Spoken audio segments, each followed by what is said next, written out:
Transcendence, Old to New Learning.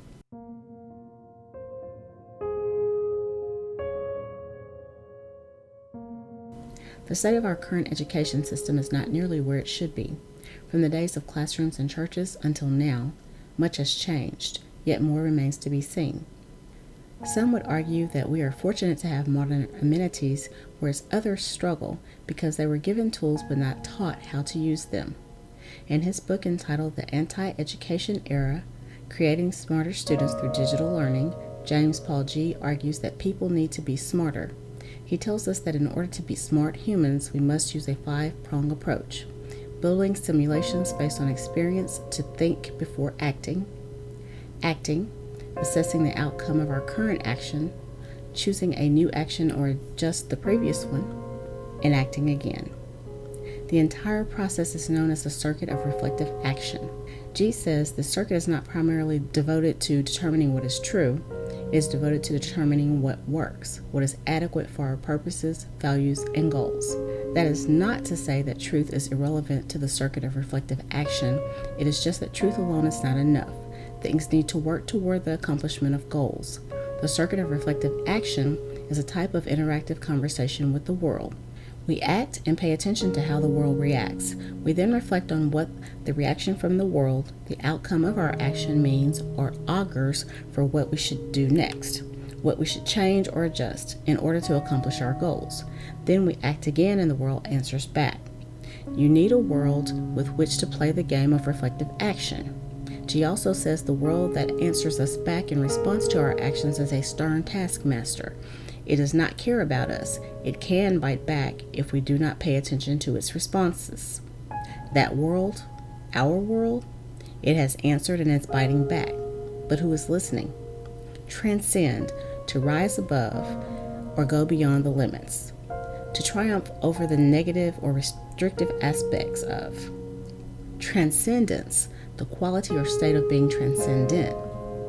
Transcendent, exceeding usual limits, surpassing, extending or lying beyond the limits of ordinary existence. Go to school, our parents said. Learn all you can so that you can be better than we were, our parents said. But the educational system is one that has been and still is broken. Our children of today are eager to learn, be it the girl who wishes for a brighter future based on her education, or the boy who wants to learn alongside his peers so that he too may have a better life and just live. Our educational system is broken, failing the students and self-reversing in a time warp that prevents transcendence. School districts are suffering more than ever. When the administration suffers, the teachers suffer. Most importantly, the students suffer. The trials span from Los Angeles to Las Vegas, from Oklahoma to Chicago and Grayslake, Illinois, to Arkansas. Recall the crisis at Little Rock Central High School. Just 62 years ago, students fought for the right to a fair and an equal education. And today, history is repeating itself. Our world is suffering greatly. Top administrators must go back to school, back to learning. They have built simulations based on experiences of men who formerly ran the institutions of learning. Some have acted in a manner that was pleasing to themselves. Some have assessed the outcomes over and over, hoping, praying to reach certain goals. Others have chosen new actions and adjusted previous ones as needed, and they have put those actions into play. Has anyone succeeded in reaching their goals? As in the case of the Little Rock School District, the old way is trying to prevail.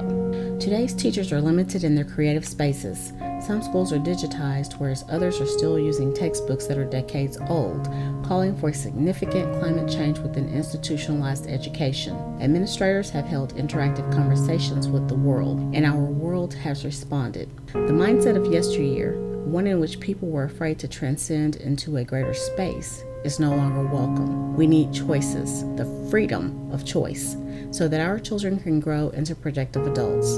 Until we take time to relearn, to perfect the circuit of reflective action, to listen to the world and respond inclusively to the needs of its people, we will never cross that bridge of transcendence and develop smarter students who can function and thrive in the digital age.